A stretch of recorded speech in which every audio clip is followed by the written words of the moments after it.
আমাদের সুন্নি আকীদার একজন বক্তা। জানি না সে কোথায় কি পাইছে, কতটুকু কি হয়েছে আমি জানি না। সেটা হচ্ছে, আগে আপনাদের কাছে একটা কথা জিজ্ঞেস করি, আওলাদে রাসূল কি কখনো চোর হইতে পারে? ডাকাত হইতে পারে? খুনি হইতে পারে? লম্পট? আচ্ছা, আমাদের একজন সুন্নি বক্তা সে বলছে সুলতানুল মাশায়েখ হযরত নিজামউদ্দিন মাহবুব ইলাহি তিনি নাকি ডাকাত ছিলেন। জোরে বলেন নাউজুবিল্লাহ।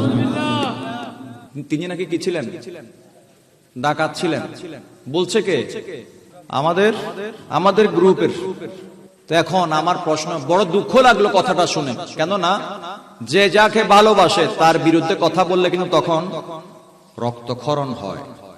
তো আমি তাকে বলবো, হয়তোবা আপনি ওনার সম্পর্কে কিছুই জানেন না, আপনি কোন বইতে কোন কিতাবে পাইছেন একটু রেফারেন্সটা যদি দিতেন। আমাদের বাংলাদেশের রাষ্ট্রপতির নাম কি?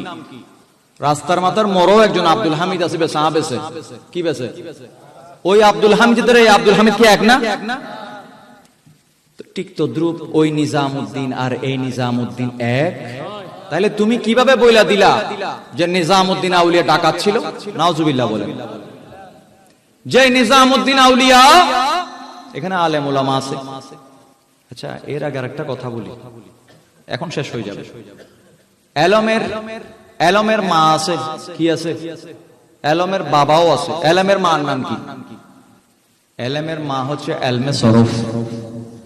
সুবহানাল্লাহ বলেন। এলমে, আর এলমের বাবা হচ্ছে এলমে নাহু। এলমে নাহু। এই এলমে সরফ এলমে নাহু কে লিখেছেন? কে লিখেছেন এই এলমে সরফ এলমে নাহু? এই এলমে সরফ এলমে নাহু যিনি লিখেছেন, তিনি কোনোদিন লেখাপড়া করেন নাই, কোন স্কুল মাদ্রাসা ইউনিভার্সিটিতে যান নাই। মাত্র অনলি 6 মান্থ, মাত্র 6 মাসের মধ্যে জাহেরি বাতিনি সকল এলেম হাসিল করেছেন। তার নাম হচ্ছে হযরত সিরাজউদ্দিন ওসমান চিশতি নিজামী। ইনার কথা বলার কারণ হচ্ছে একটা, আমি যে লোক নিজামউদ্দিন মাহবুব ইলাহি সম্পর্কে আলোচনা করেছে, এই কথা বলেছে, আমি বলবো তাকে এসে মাপ চাইতে। কেননা নিজামউদ্দিন আউলিয়া মাহবুব ইলাহি যখন পাকিস্তানের তৎকালীন সময়কার সেই হিন্দুস্তানের অযোধান থেকে, পাক পাঠান থেকে যখন বাবা ফরিদের দরবার থেকে ফয়জাত হাসিল করে এসেছিলেন, তখন দিল্লির জমিনের মধ্যে ওনাকে দেখে বিধর্মীরা কলমা পড়ে মুসলমান হয়ে যেত। মুসলমান হয়ে যেত। শুধু তাই নয়, উনি যখন দিল্লির মধ্যে আসলেন, ভারতবর্ষের দিল্লি শহরের মধ্যে তসবিহ আর টুপির অভাব হয়ে গেছে। কি হয়ে গেছে? অভাব। মানে তসবিহও পাওয়া না যায়, টুপিও বাজারত।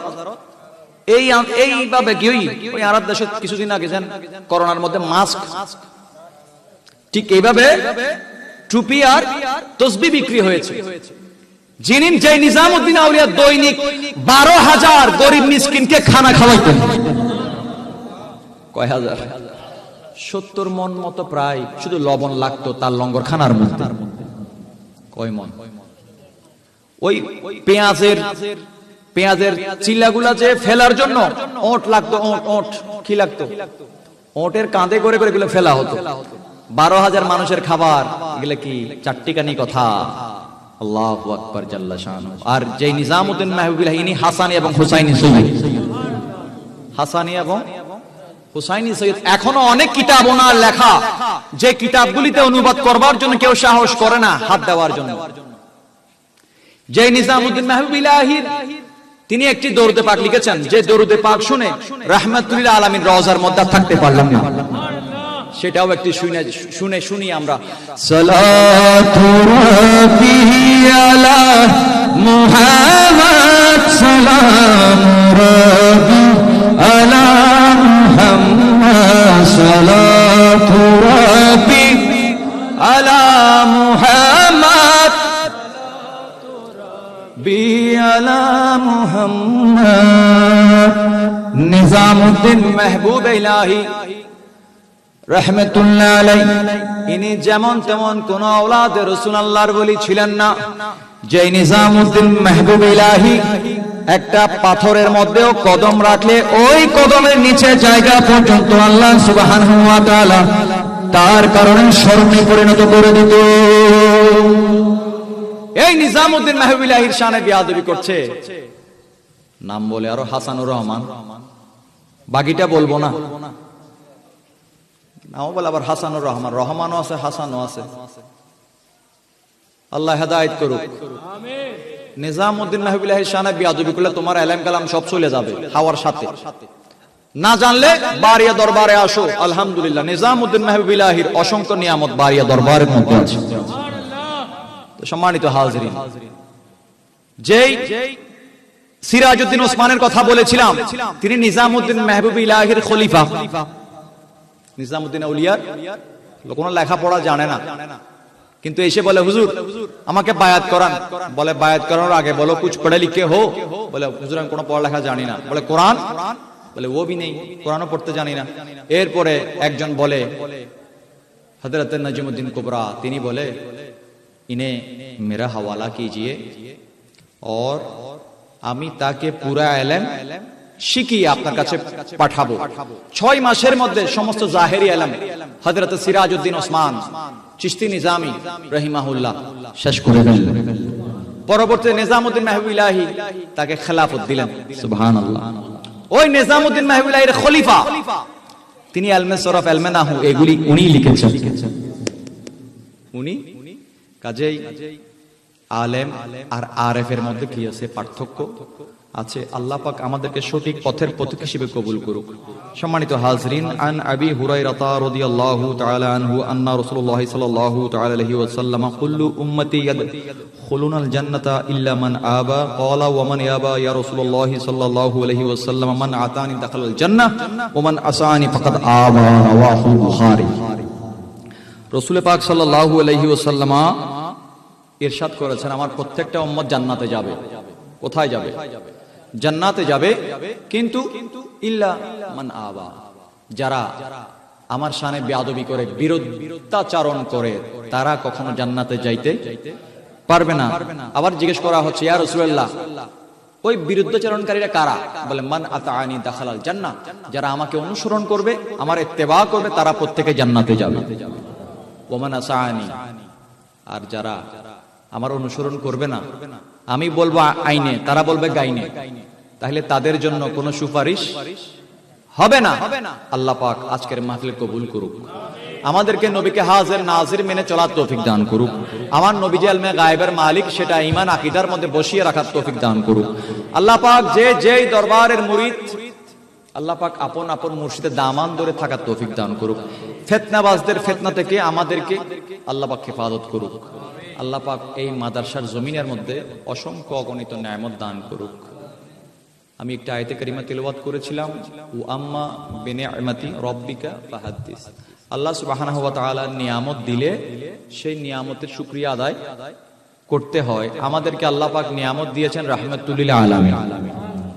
আমাদেরকে আল্লাহ পাক নিয়ামত দিয়েছেন ঈদে মিলাদুন নবী। ঈদে মিলাদুন নবী আমরা করছি বেশিতে 50-60 বছর, যার বয়স যতটুকু আর কি, কিন্তু এর আগে ঈদে মিলাদুন নবী হয়ে হয়ে আসছে। কিন্তু কিয়ামতের সকাল পর্যন্ত এই মিলাদে মুস্তাফা চলতে থাকবে। আমার আলোচনার পূর্বে এশিয়ার অন্যতম স্বনামধন্য শিক্ষা প্রতিষ্ঠান জামিয়া আহমদিয়া সুন্নিয়া আলিয়া মাদ্রাসার একজন শিক্ষার্থী ভাই একটি নাতে মুস্তাফা পাঠ করেছিলেন। সেই নাতে মুস্তাফার মধ্যে তিনি অনেকগুলি কথা বলেছেন শায়ের, কিন্তু হয়তোবা কারো বুঝে এসেছে, আবার কারো বুঝে আসে নাই। ওইখানের মধ্যে কিন্তু নবী মুস্তাফার সুপারিশের কথাও আছে।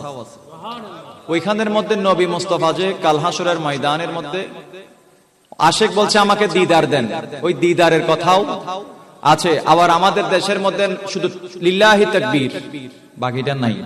কিছুদিন আগে দেখলাম আমাদের বিরোধী দলের একজন নেতার একজন সন্তান নারায়ে তাকবীর দিচ্ছে। শুধু কি দিচ্ছে?